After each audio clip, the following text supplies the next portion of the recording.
Hello दोस्तों, कैसे हैं आप सब लोग। आशा करती हूँ कि आप सब लोग ठीक होंगे और उम्मीद करती हूँ कि मेरी बनाई गई कहानी आपको पसंद आई होगी।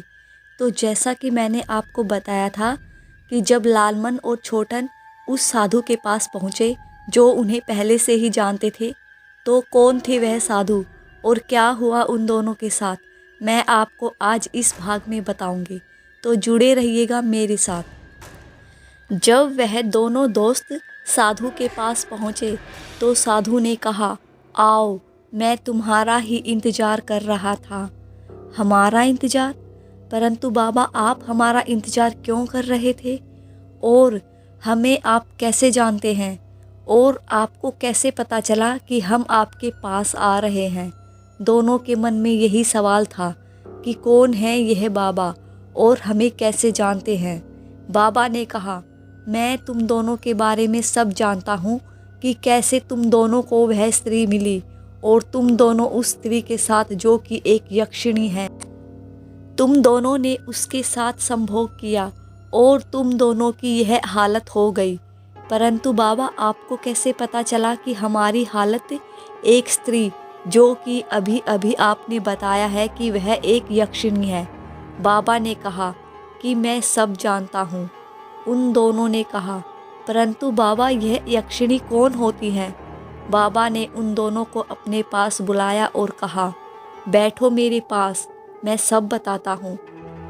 बाबा ने कहा, जैसे देव, दानव, भूत, पिशाच, नाग, किन्नर, गंधर्व होते हैं, उसी प्रकार यक्ष जाति की यक्षिणी भी होती है। जो तुम दोनों को मिली थी वह एक श्रापित यक्षिणी है जिसका नाम कामेश्वरी यक्षिणी है।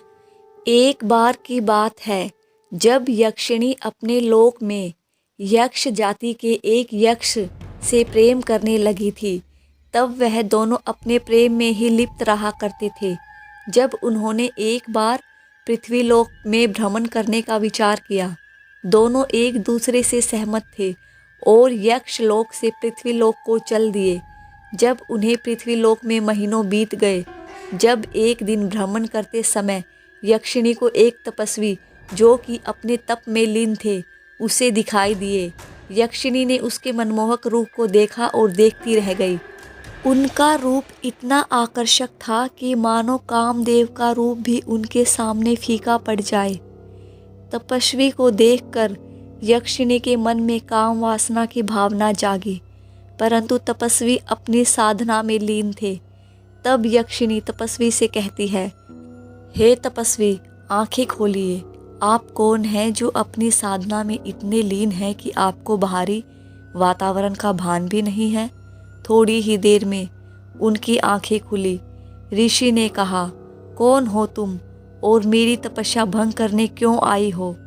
तब यक्षिणी ने कहा कि मैं आपकी तपस्या भंग करने नहीं आई हूँ, मैं तो पृथ्वीलोक का भ्रमण करने आई थी और आपको देखकर मुझ पर मेरा खुद का ही नियंत्रण नहीं रहा। आप हो ही इतने आकर्षक कि कोई भी स्त्री आपके पास खींची चली आए। तब मुनिवर ने कहा कि तुम कहना क्या चाहती हो? तब यक्षिणी ने कहा कि मैं आपसे प्रेम करना चाहती हूँ। तब साधु ने कहा कि नहीं, ऐसा नहीं हो सकता, हम तपस्वी हैं, हमें प्रेम करना या संभोग करना शोभा नहीं देता। तब यक्षिणी को क्रोध आया और उसने साधु पर सम्मोहन पासा फेंका। पासा फेंकते ही साधु उस यक्षिणी के सम्मोहन के प्रभाव से उसके पास जाने लगे।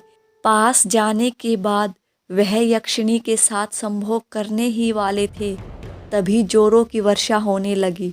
वर्षा होते ही वर्षा का जल साधु के ऊपर गिरा। तब उनका सम्मोहन टूट गया। सम्मोहन टूटते ही वह उस यक्षिणी के प्रभाव से मुक्त हो गए। प्रभाव से मुक्त होते ही उन्होंने देखा कि मैं एक स्त्री के साथ संभोग करने वाला था। तब उन्हें अत्यंत क्रोध आया। क्रोध इतना आया कि वहाँ जोरों की हवाएं चलने लगी, पानी का रुख तेज होने लगा और उन्होंने यक्षिणी को क्रोध भरी नज़रों से देखा और कहा, हे दुष्ट, तुमने मेरी तपस्या भंग करने का प्रयास किया और मुझे संभोग के लिए प्रेरित किया, जो एक छल था, और तेरी काम वासना तुझ पर ही हावी हो गई। कि तूने इतना भी भुला दिया कि तुमने कभी किसी से प्रेम किया था और तू मेरे पास संभोग करने चली आई। जा, मैं तुझे श्राप देता हूँ कि तुझे हर रोज किसी 2 मर्दों के साथ संभोग करना होगा। अगर तूने एक भी दिन संभोग नहीं किया तो तू कुरूपनी हो जाएगी।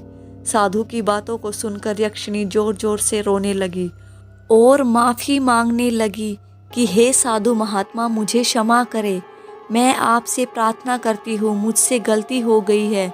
मैं ऐसा कर्म फिर नहीं करूँगी। आप मुझे क्षमा करें। साधु महात्मा कहने लगे, तुमने जो गलती की है उसकी यही सज़ा है और तुझे भोगना ही पड़ेगा। यक्षिणी उनके पैरों में गिरकर प्रार्थना करने लगी कि मुझे क्षमा करे, मुझे क्षमा करे, मुझसे गलती हो गई, और ज़ोर ज़ोर से रोने लगी। फिर उसी वक्त यक्ष भी वहीं आ जाते हैं और साधु की सारी बात सुन लेते हैं। यक्ष को सारी बातों का पता लग जाता है। फिर यक्ष भी उनसे माफ़ी मांगने लगते हैं।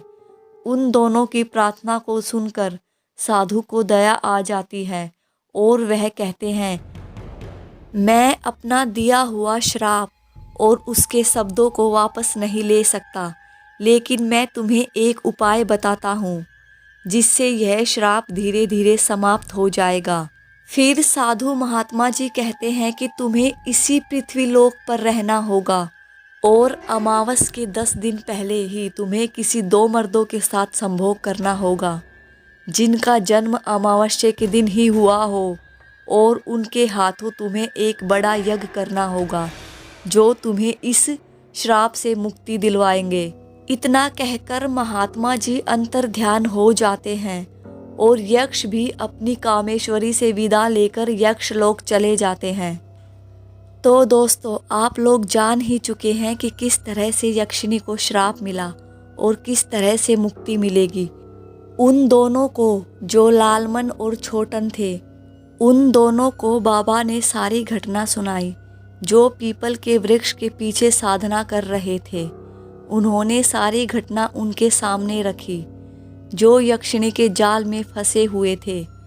तो बाबा ने कहा कि जब तक तुम दोनों यक्षिणी के साथ मिलकर यज्ञ नहीं करोगे तब तक उसे मुक्ति नहीं मिलेगी जो श्राप से पीड़ित है।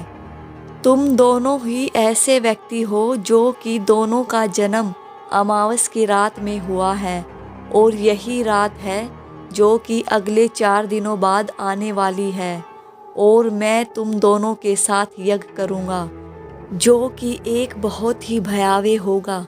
तुम दोनों को यज्ञ में आहुतियाँ डालनी होगी और जब 4 दिनों तक आहुतियाँ डालने के बाद जो अमावस की रात आएगी तब वह यक्षिणी प्रकट होगी और फिर तुम दोनों को उसके साथ मिलकर एक विशाल यज्ञ कराना होगा। अगर तुमने ऐसा करने से इनकार किया तो तुम्हारी जान भी जा सकती है। वह यक्षिणी तुम्हारे प्राण ले लेगी और फिर इसमें मैं भी कुछ नहीं कर पाऊँगा। फिर वह दोनों 4 दिनों तक बाबा के साथ यज्ञ करवाते रहे। 4 दिनों के बाद जब वह यक्षिणी प्रकट हुई तो वह एक भयावह रूप में थी।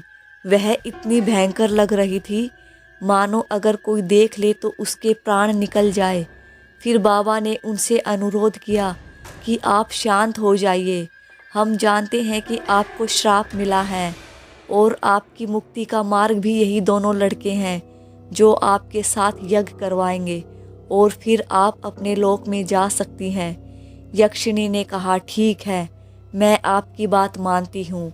और फिर यक्षिणी अपने सौम्य रूप में आ जाती है। सौम्य रूप में आने के बाद वह यक्षिणी सुंदर और आकर्षक दिखने लगती है। कामदेव के समान उसका बदन था और झील सी आंखें जिसमें सारा जग समाया हो ऐसा लग रहा था। जो कोई भी उसे देख ले वह सम्मोहन में बंध जाए। यक्षिणी उनके सामने प्रकट हुई तो लालमन और छोटन कहने लगे कि बाबा, यह तो वही स्त्री है जिसके साथ संभोग करने से हमारी यह दुर्दशा हुई है। यह तो हमारे प्राण ले लेगी। बाबा ने कहा, नहीं, ये ऐसा कुछ नहीं करेगी। तुम घबराओ मत। और मेरे साथ धैर्य के साथ बैठें, और अगर इसने तुम्हें भयावह रूप दिखाकर डराने की कोशिश की तो मैं इसे भस्म कर दूंगा। तब यक्षिणी ने कहा कि मैं ऐसा कोई कदम नहीं उठाऊंगी जिससे कि मैं इस श्राप से मुक्त ना हो सकूं। मुझे बस इस श्राप से मुक्त होना है और मैं अब इस लोक में नहीं रहना चाहती। मुझे बहुत पीड़ा होती है इस श्राप से। फिर यक्षिणी ने जो भी यज्ञ में इस्तेमाल होने वाली सामग्रियां थी वह अपनी शक्ति से प्रकट की और बाबा से कहा कि आप मेरी मदद करें, और इन दोनों को तो मेरी मदद करनी ही होगी। तो दोनों दोस्त कहते हैं, हाँ, हम आपकी इस यज्ञ में सहायता अवश्य करेंगे। हवन यज्ञ प्रारंभ हो गया। अमावस की काली रात थी। चारों तरफ अंधेरा ही अंधेरा था।